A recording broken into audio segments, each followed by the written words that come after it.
Ο πρώτος ήμουνα εγώ. Τον πρώτο ΚΑΒ στην Ελλάδα. Τον πρώτο ΚΑΒ στην Ελλάδα. Άρα είμαι πρόεδρος σε αυτό το κομμάτι.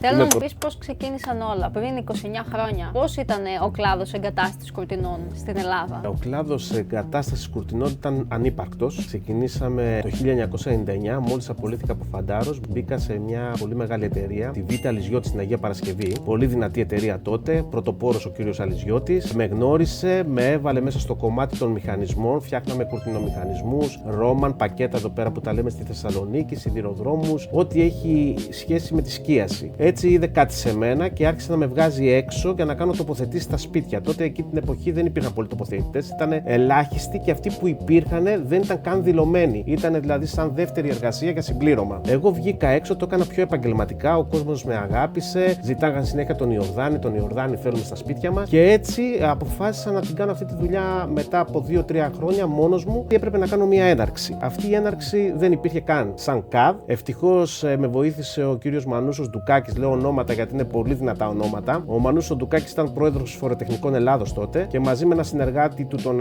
Μιχάλη τον Αντωνόπουλο, άνοιξαν τον ΚΑΒ τοποθετήσεων κουρτινών στην Ελλάδα που ο πρώτος ήμουνα εγώ. Τον πρώτο ΚΑΒ στην Ελλάδα. Τον πρώτο ΚΑΒ στην Ελλάδα. Τώρα δηλαδή όλοι οι τοποθετητές που υπάρχουν ξεκινήσαν με αυτόν τον ΚΑΒ. Okay. Άρα είμαι πρόεδρος σε αυτό το κομμάτι.